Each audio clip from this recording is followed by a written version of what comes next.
नमस्कार दोस्तों, पन्ना competition classes में मैं राजेश अग्रवाल एक बार फिर से आपका स्वागत करता हूं लेक्चर नंबर 23 के साथ, जो कि नियुक्तिकरण या स्टाफिंग का पार्ट 3 होगा।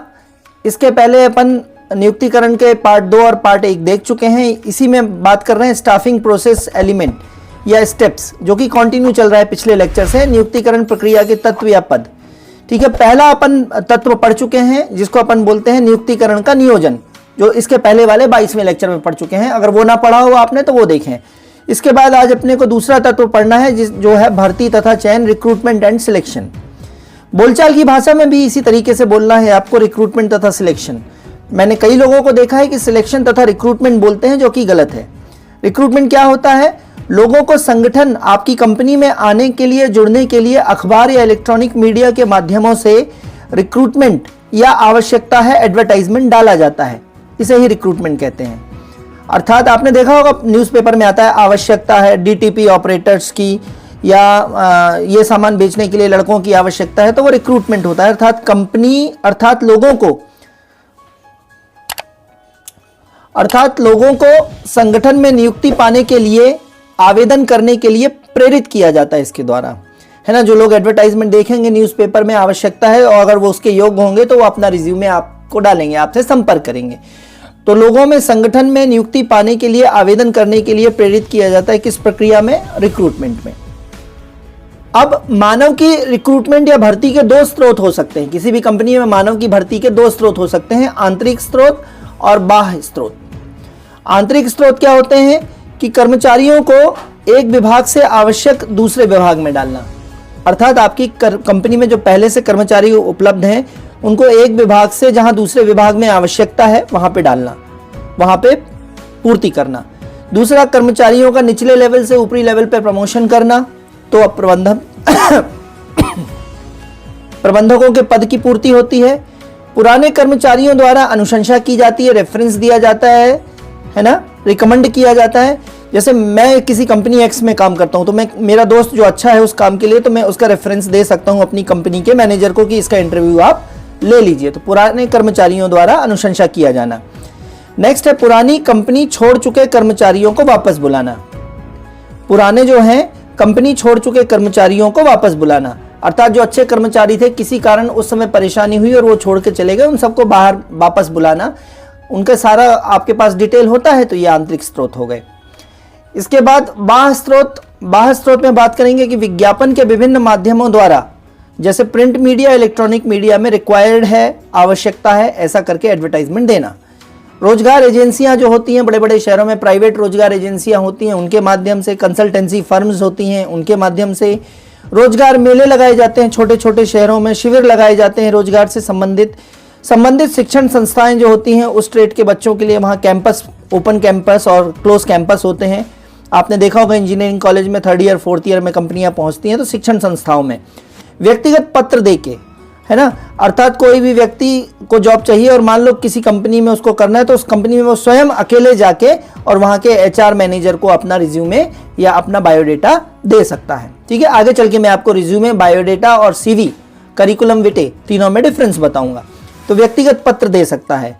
श्रम संघ द्वारा भी भर्ती की बड़े बड़े श्रमिक संघ हैं, उनके द्वारा भी भर्ती की जा सकती है। ठेके पे भी किसी प्रोजेक्ट का कंप्लीट होने के लिए ठेका होता है, ठेका भर्ती भी की जा सकती है। और किसी विशेष काम को करने के लिए अंशकालिक भर्ती भी की जा सकती है। जैसे एडहॉक पे आजकल टीचर 1 साल के लिए भर्ती किए जाते हैं, तो अंशकालिक भर्ती। तो ये सारे कौन से स्रोत है? बाह्य स्रोत। अर्थात मानव संसाधन की भर्ती के 2 स्रोत हैं, आंतरिक स्रोत और बाह्य स्रोत। दोस्तों, आपको लेक्चर कैसे लग रहे हैं? लेक्चर पसंद आ रहे हैं तो कमेंट्स जरूर करें और बेल आइकन पे प्रेस करें, ताकि हर नया अपडेट जो मैं यहाँ भेज रहा हूँ आपको तुरंत मिले और आप समय पे परीक्षा के लिए तैयार हो सके, परीक्षा को क्रैक कर सकें। अब इसी में बात करते हैं नोट 1। बड़ी कंपनियों या उपक्रम में अलग से एक विभाग होता है जिसको भर्ती शाखा कहते हैं, या रिक्रूटमेंट सेक्शन कहते हैं, या पर्सोनल डिपार्टमेंट कहते हैं, कार्मिक शाखा या भर्ती शाखा कहते हैं। दूसरा नोट, आंतरिक स्रोत से कर्मचारी की भर्ती करने पर कर्मचारियों को कंपनी की नीतियां, कंपनी की कार्यविधियां, इन सब का पहले से ज्ञान होता है। अगर आंतरिक स्रोत से यदि कर्मचारी की भर्ती कर रहे हैं, तो कर्मचारियों को, चूंकि कंपनी के ही बंदे हैं या कंपनी के बंदों के दोस्त हैं, तो कर्मचारियों की नीति, कंपनी के बारे में, कंपनी की कार्यविधियों के बारे में, वर्किंग स्टाइल के बारे में, कंपनी की संस्कृति के बारे में, कंपनी के अंदर का कल्चर कैसा है, ऑर्गेनाइजेशनल कल्चर क्या है, इसका पहले से ज्ञान होता है। और पदोन्नति से मनोबल में भी वृद्धि होती है कर्मचारियों के, और न्यूनतम लागत पर भी भर्ती होती है। बाहर से आपको एडवर्टाइजमेंट में खर्च नहीं करना पड़ता, लोगों को आने जाने का खर्चा नहीं देना पड़ता है, तो न्यूनतम लागत पर भर्ती होती है। किससे? आंतरिक स्रोतों से। और प्रशिक्षण में भी कम खर्च करते हैं, क्योंकि सब मालूम होता है पुराने लोगों को कंपनी के बारे में। तो ये सारे लाभ हैं, ठीक है। तो आंतरिक स्रोत से कर्मचारियों की भर्ती में क्या क्या लाभ है कि कर्मचारियों को कंपनी की नीति, कार्यविधियों, पदोन्नति से मनोबल में वृद्धि होती है, न्यूनतम लागत पर भर्ती होती है, और प्रशिक्षण में कम खर्च आदि लगते हैं। अब अपन दूसरे पार्ट की बात करते हैं, रिक्रूटमेंट तथा सिलेक्शन में। अब बात करेंगे सिलेक्शन की। तो सिलेक्शन या चयन, अब रिक्रूटमेंट या भर्ती के पश्चात चयन प्रक्रिया शुरू होती है, मतलब सिलेक्शन प्रक्रिया शुरू होती है। और भर्ती में जितने लोग निश्चित अंतिम तारीख तक आवेदन कर देते हैं, अर्थात रिक्रूटमेंट में जितने लोग निश्चित और अंतिम तारीख तक आवेदन कर देते हैं, उनमें से श्रेष्ठतम को छांटने की प्रक्रिया ही क्या है? चयन है या सिलेक्शन है। अर्थात चयन प्रक्रिया वास्तव में कैसी प्रक्रिया है? निरस्त्रीकरण प्रक्रिया है, खराब लोगों को निरस्त करना। अर्थात चयन जो है वो नकारात्मक प्रक्रिया है, प्रश्न परीक्षा में यहीं से बनेगा। चयन कैसा है, सिलेक्शन कैसा है? नकारात्मक प्रक्रिया। जबकि भर्ती कैसी है? सबके रिज्यूमे ले लेते हैं वो, सकारात्मक प्रक्रिया। तो चयन जो है खराब लोगों को निरस्त करना, मतलब नकारात्मक प्रक्रिया, जबकि भर्ती या रिक्रूटमेंट कैसी है? पॉजिटिव प्रोसेस, सकारात्मक प्रक्रिया। बात करते हैं चयन प्रक्रिया के चरण। अब चयन प्रक्रिया सिलेक्शन में कौन कौन से स्टेप्स होते हैं? तो पहला है पूर्व परीक्षा, प्री एग्जाम। अब आप जानते हैं कि पीएससी, जैसे एमपी का पीएससी एग्जाम देते हैं तो उसमें प्री होता है। क्योंकि बहुत बड़ी भीड़ अपना रिज्यूमे देती है, बहुत बड़ी भीड़ को छांटने वाला पहला फिल्टर होता है ये, जिसमें से मोटे मोटे तौर पर जो अयोग्य लोग होते हैं वो बाहर हो जाते हैं, जैसे सिविल सेवा परीक्षा। फिर प्रारंभिक साक्षात्कार, अंत में तो साक्षात्कार लिया ही जाता है मुख्य परीक्षा के बाद, लेकिन कई कंपनियां बहुत ज़्यादा यदि रिज्यूमे आ जाते हैं, बहुत ज़्यादा आवेदन आ जाते हैं, तो प्रारंभिक साक्षात्कार भी लेते हैं। और ये प्रारंभिक साक्षात्कार बड़ा मैनेजर नहीं लेता, कोई रोजगार विभाग का कोई सामान्य या सहायक अधिकारी द्वारा सामान्य पूछताछ के द्वारा लोगों को फिल्टर कर दिया जाता है। जो बहुत ही नालायक लोग होते हैं या बहुत ही अयोग्य लोग होते हैं, उनको शुरुआती साक्षात्कार करके हटा दिया जाता है। इसके बाद क्या होता है कि रिक्त आवेदन को आवेदक द्वारा भरवाकर उसके बारे में एकमुश्त जानकारी ले ली जाती है। अगर आपने प्राइवेट कंपनियों का इंटरव्यू दिया हो या सरकारी कंपनियों का इंटरव्यू दिया हो, तो आपने देखा होगा कि आपको एक पेज देंगे, उसमें लिखा होगा कि आपका नाम लिखिए, आप कहाँ के हैं, आपके बारे में लिखिए, आपके शौक क्या है, आपकी स्ट्रेंथ क्या है, आपकी वीकनेसेस क्या है, वो आपको भरने के लिए स्वयं दे देते हैं। तो सारे रिज्यूमे को उनको नहीं देखना पड़ता है, तुरंत एक नज़र में वो आपके बारे में जानकारी निकाल लेते हैं और वो आपके द्वारा ही लिखा जाता है। तो ब्लैंक फिल बोलते हैं इसको इंग्लिश में, ब्लैंक फिल दी ब्लैंक। एक पेपर देंगे जिसमें आपके बारे में वो लिखवा लेंगे। तो चयन प्रक्रिया का पहला चरण क्या है? पूर्व परीक्षा, प्रारंभिक साक्षात्कार, रिक्त आवेदन को आवेदक द्वारा भरवाकर। अब ये चीज ध्यान देना पड़ेगा कि ये चयन प्रक्रिया के ये चरण बिल्कुल निश्चित नहीं है, कहीं पे कोई चरण एक्स्ट्रा जोड़ा जा सकता है और कहीं पे कोई चरण को बाहर भी किया जा सकता है।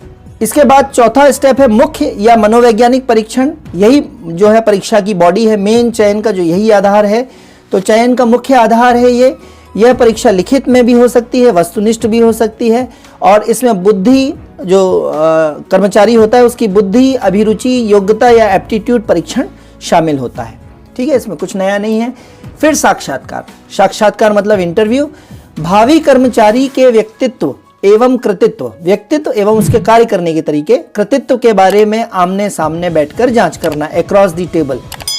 साक्षात्कार से कर्मचारियों में अपेक्षाएं, कर्मचारी में कंपनी को क्या अपेक्षाएं हैं तथा कर्मचारी की अपेक्षाएं कंपनी से क्या है, अर्थात कर्मचारी कंपनी में क्या चाहता है और कंपनी कर्मचारी से क्या चाहता है, एक दूसरे की अपेक्षाएं साझा हो जाती हैं इंटरव्यू में या साक्षात्कार में।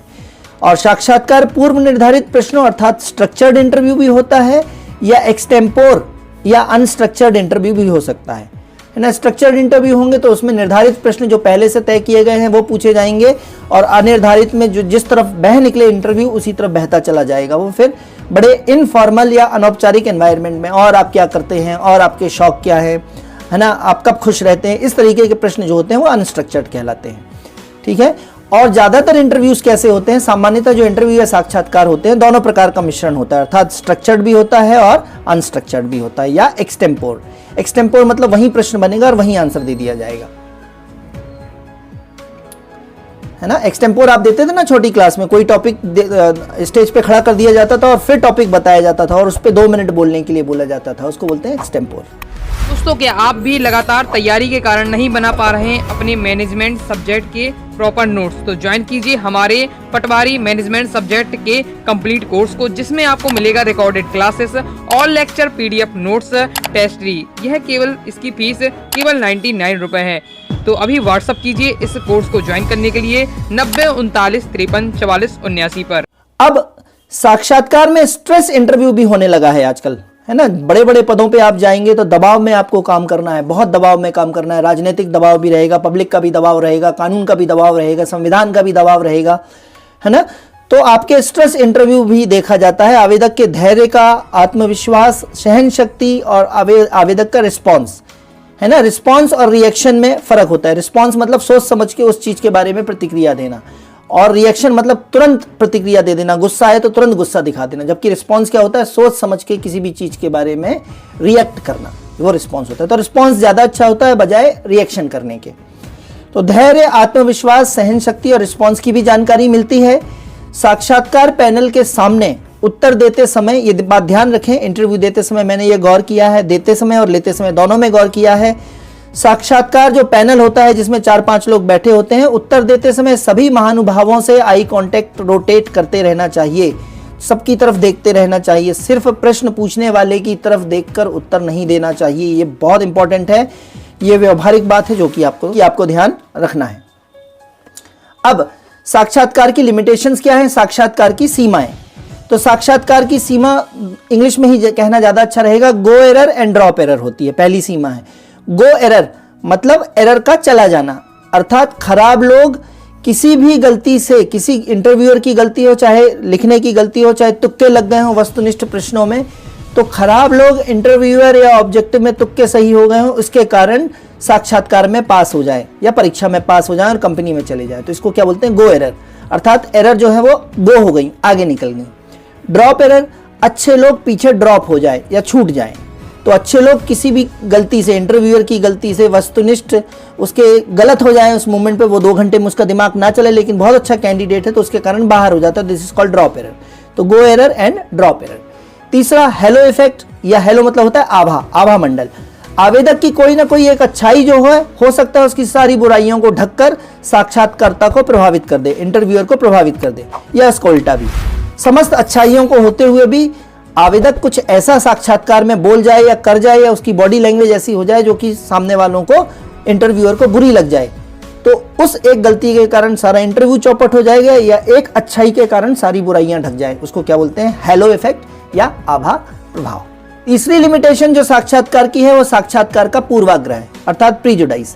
पूर्वाग्रह क्या होता है, जनरली किसी भी चीज के बारे में पहले से धारणा बना लेना, और ज्यादातर ये धारणा नेगेटिव होती है, ये कहलाता है पूर्वाग्रह, इंग्लिश में प्रीजुडाइज। पूर्वाग्रह से प्रेरित भी हो सकता है इंटरव्यू, फला जगह का आवेदक फला किस्म का होता है ना। जैसे मेरे दिमाग में हो जाएगी, साहब ये आवेदक अच्छा बिहार से आया है तो बिहार में इसके बोलने में बिहारी टच होगा, तो हो सकता है कि मैं किसी जगह या किसी जाति को लेके प्रीजुडाइज हो जाए, पूर्वाग्रहित हो जाऊं, है ना। इसके बाद अगर साक्षात्कार अच्छा हो लेकिन बाद में उस व्यक्ति का परफॉर्मेंस अच्छा ना हो, है ना, ये कई बार ऐसा हो सकता है कि साक्षात्कार व्यक्ति ने बहुत अच्छा दिया और इंटरव्यू पैनल के सभी लोग उससे बहुत इंप्रेस हो गए, लेकिन बाद में जब वो काम पे आए तो वो व्यक्ति अच्छा नहीं हो पाया।